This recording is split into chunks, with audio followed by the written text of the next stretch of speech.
አማራን ተደራጅተው የዘረፉ ሌቦች ተብለው አማሮችና የሌላ ብሔር ሰዎች ተይዘዋል። ዝርፊያው የትልቁን ሕዝብ ስም በያዘው አማራ ባንክ ውስጥ የተፈጸመ ነው ተብሏል። በአጭሩ የአማራ ባንክ የጓሮ ምስጢር በብዛት እያፈተለከ ይገኛል። ከ137 ሚሊዮን ብር ምዝበራ እስከ አዲስ አበባና ባህር ዳር ስብሰባዎች፣ የመስራቾች መገፋትና የአዲሱ ፕሬዝዳንት የፈተና ሰዓት ድረስ ብዙ የሚያጨዋውቱ ነገሮች እጃችን ገብተዋል። በታላቁ የሰኔ 2014 ዓ.ም ህዝባዊ ተስፋና በተቀሰቀሰው አውሎ ንፋስ ተንደርድረን ወደ ትልቁ የጥልማሞት ወፍካት ታሪክ እንዝለቅ። አማራ አማራ አማራ በኢትዮጵያ የፋይናንስ ታሪክ ውስጥ በአጭር ጊዜ ውስጥ እጅግ በርካታ አነስተኛ ባለ አክሲዮኖችን በማሰባሰብና ሰፊ ህዝባዊ ንቅናቄ በመፍጠር ወደ ገበያው የተቀላቀለ ተቋም ቢኖር አማራ ባንክ ነው።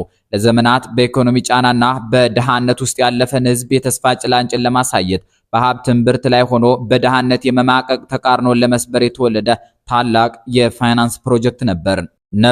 ይህን ያህል ቀላል ነው። ይህ ታላቅ ህዝባዊ ተስፋ ከተመሰረተ ገና 4 ዓመታት ባልሞላ ጊዜ ውስጥ እጅግ አስቸጋሪና ውስብስብ ማዕበል ውስጥ ወድቆ ይገኛል። በአንድ በኩል በህዝብ ሀብት ላይ የተፈጸመ የ137 ሚሊዮን ብር የሙስና ቅሌትና የፌዴራል አቃቢ ህግ ክስ፣ በሌላ በኩል ደግሞ ተቋሙን ከስሩ መትከያ የነበሩ መስራቾች የመገፋታቸው ምስጢር፣ የ728 ሚሊዮን ብር በላይ የገንዘብ ብክነትና የአዲሱ ፕሬዝዳንት የተሾሙበት አነጋጋሪ ሁኔታ ባንኩን የትርምስ ማዕከል አድርገው ተቀጥለዋል።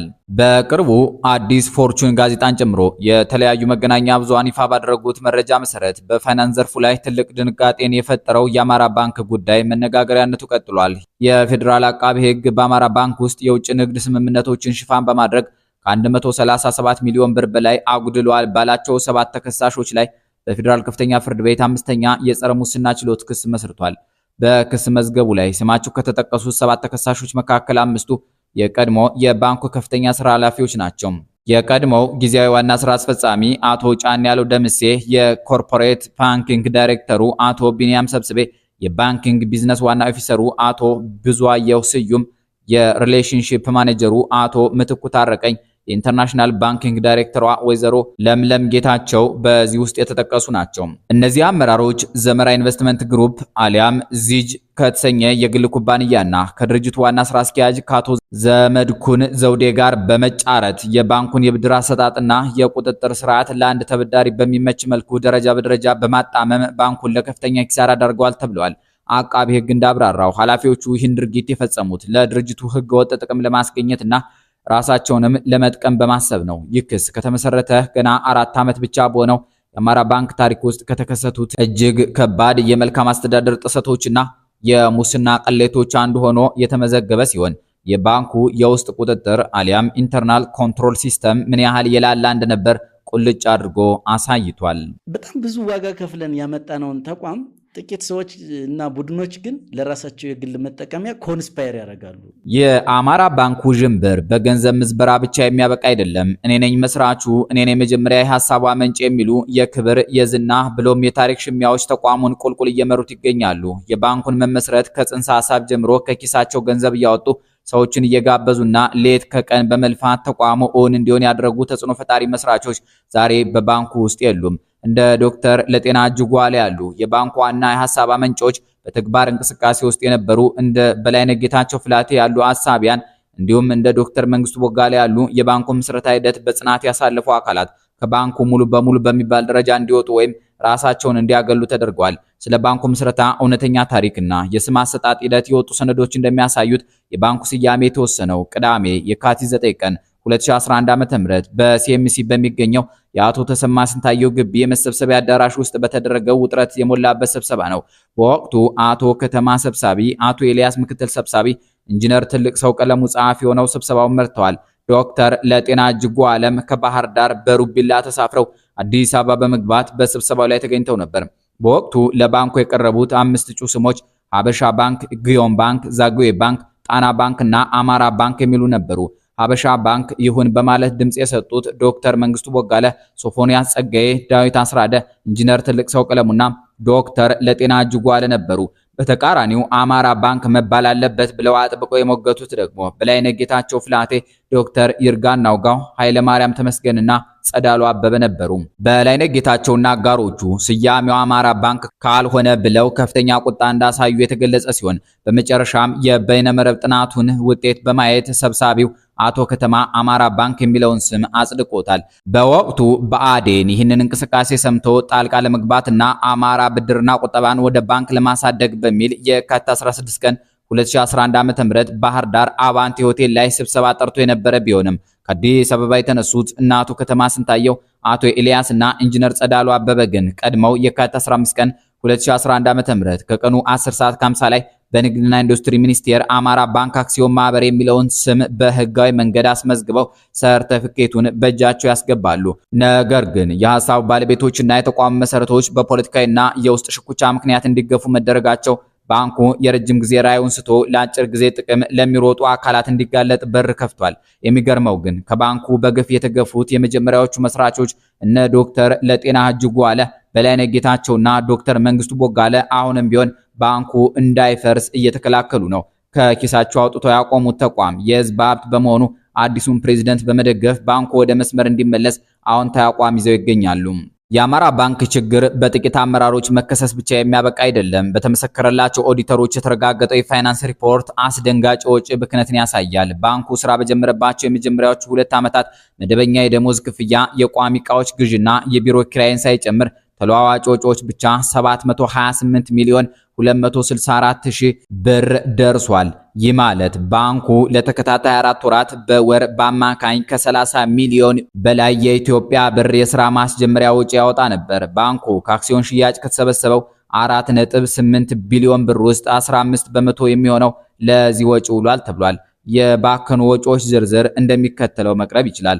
የማስታወቂያ ወጪ 149 ሚሊዮን ብር፣ ከዚህ ውስጥ 66 በመቶ የሚሆነው ለነፃ አውቶቡስ ጉዞዎችና ውጤቱ አጠራጣሪ ለሆኑ ማስታወቂያዎች የወጣ ነው ተብሏል። የውሎ አበልና የጉዞ ወጪም አለበት። 21.1 ሚሊዮን ብር የቦርድ አባላት ወደ ጀርመን ያደረጉትን ጉዞ ጨምሮ በቀን እስከ 30 ሺህ ብር ወጪ ተደርጎበታል ተብሏል።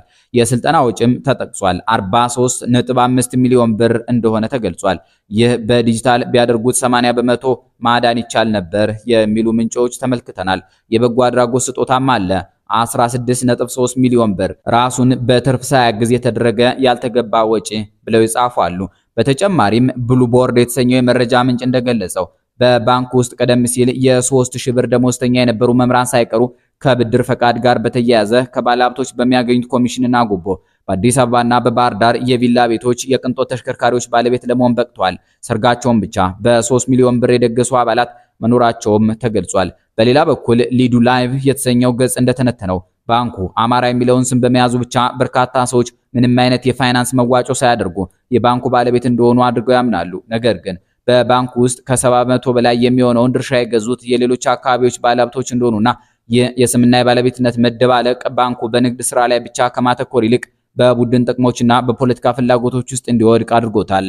ተቋሙ በእነዚህ አውሎ ንፋሶች ውስጥ እያለ ነበር በኢትዮጵያ ስካይላይት ሆቴል በተደረገ የዳይሬክተሮች ቦርድ ስብሰባ ይህን ዓለማቅናው መሸሻ አዲሱ የባንኩ ፕሬዝዳንት ሆነው የተመረጡት። ነገር ግን የእሳቸውን ሹመት ይፋ ለማድረግና የብሔራዊ ባንክን አጽዳቂነት ለማግኘት ረጅም ሳምንታት ፈጅቷል። እዚህ ላይ አንድ ጠቃሚ ጥያቄ እናንሳ። አዲሱ ፕሬዝዳንት ማን ናቸው? አቶ ይህና ለማቅናው በኢትዮጵያ የባንክ ኢንዱስትሪ ውስጥ ከ24 ዓመታት በላይ የዘለቀ ሰፊ ልምድ ያላቸው ባለሙያ ናቸው። በዳሽን ባንክ ውስጥ ከታችኛው መዋቅር ተነስተው የቅርንጫፍ ስራ አስኪያጅ፣ የብድር ክፍል ዳይሬክተር፣ የስትራቴጂ መምሪያ ኃላፊ፣ የችርቻሮና አነስተኛ ኢንተርፕራይዞች ስራ አስፈጻሚ እንዲሁም የሪፎርምና ዲጂታል ትራንስፎርሜሽን ዋና መኮንን ሆነው አገልግሏል። በትምህርት ረገድ ከአዲስ አበባ ዩኒቨርሲቲ በሂሳብ አያያዝ አሊያም አካውንቲንግ የመጀመሪያ ዲግሪ፣ በኢንፎርሜሽን ሲስተምስ ሁለተኛ ዲግሪ ከለንደን ACCA የሙያ ማረጋገጫ እንዲሁም በቢዝነስ አድሚኒስትሬሽን MBA ማስተርስ ዲግሪ ያላቸው የካበተ እውቀት ባለቤት ናቸው። የባንኩ መስራች ዶክተር ለጤና እጅጉ አለ የአዲሱን ፕሬዝዳንት ሹመት በማስመልከት በጻፉት የድጋፍ መልእክት አቶ ይህና ዓለም የ6 ኪሎ የክፍል ጓደኛቸው እንደነበሩ በመግለጽ እሳቸውን አምናቸዋለሁ በማለት ሙሉ ድጋፋቸውን ሰጥተዋል። ይህንን ክስተትም ተቋምን ከተመሰረተበት ታሪክ ጋር ከሚያገናኘው አንከሪንግ ከተሰኘው የፋይናንስ ጽንሰ ሐሳብ ጋር አያይዘውታል። የተቃራኒ ወገኖች ትችትና አስደናቂ ጥቆማዎች ደግሞ አሉ። ዳሞት ፕሬስ በባንኩ ውስጥ የፕሬዝደንት ምርጫ የሚካሄደው በሙያዊ ብቃት ሳይሆን በገንዘብ ኃይል የተደገፈ የጥቅም ትስስር ባለበት መንገድ ነው ሲል ከሷል። አያሌው መንበር አቶ ይህናለም በፕሬዝደንትነት ለማጽደቅና ሌሎችን ለማስወጣት 36 ሚሊዮን ብር የድለላ ገንዘብ ፈሰስ ተደርጓል የሚል ከባድ ጥቆማ በጊዜው አውጥቷል። የብሔራዊ ባንክ የውስጥ ምንጮች ጥቆማ ደግሞ አለ። ይህ ጥቆማ እንደሚለው ከሆነ አቶ ይህናለም በዳሽን ባንክ በነበሩበት ጊዜ በተሳሳቱ የብድር ውሳኔዎች ምክንያት ባንኩ 7 ቢሊዮን ብር ኪሳራ እንዳጋጠመውና ባለፉት 11 ወራት ውሳኔ እንዳይሰጡ ታግደው ወደ አማካሪነት ዝቅ ተደርገው እንደነበር የሚገልጽ አነጋጋሪ መረጃ ተሰራጭቷል። አንድ ድል ለኢትዮጵያ በተሰኘ የብዕር ስም የሚጽፉ ሰው እንዳስቀመጡት አማራ ባንክ ላለማደጉና ለቀውሱ 4 ዋና ዋና ምክንያቶች አሉበት። አንደኛው የአመራሮች አለመረጋጋትና ተደጋጋሚ መለዋወጥ ነው። ሌላኛው የሰራተኞች የብቃትና የስነምግባር ጉድለት ነው። እንዲሁም የጎጠኝነትና የመንደርተኝነት መስፋፋትም ተጠቅሷል። በቦርድና በባለሀብቶች መካከል ያለው የስልጣንና የጥቅም ሽሚያም በዚሁ ገጽ ላይ ተካቷል። አማራ ባንክ አሁን ካለበት ጥልቅ አውሎ ንፋስ ወጥቶ ህልውናውን ለማስቀጠል ከተፈለገ አዲሱ ፕሬዝዳንት አቶ ይህናለም አቅናው ከባድና ታሪካዊ ኃላፊነት ተጥሎባቸዋል። በመጀመሪያ በፍርድ ቤት የተያዘውን የ137 ሚሊዮን ብር የሙስና ክስ በጥብቅ ግልጽነት በመከታተል የጠፋውን የህዝብ ገንዘብ ማስመለስና የውስጥ የብድር አሰጣጥ ቁጥጥሩን ማጥበቅ አለባቸው። ሁለተኛ ከስግብግብ ነጋዴዎችና ከደላሎች መረብ በመውጣት የባንኩን የመጀመሪያ መስራቾችና ባለሙያዎች ልምድ በመጠቀም የተሸረሸረውን የህዝብና የባለ አክሲዮኖች አመኔታ መመለስ የህልውና ጉዳይ ነው።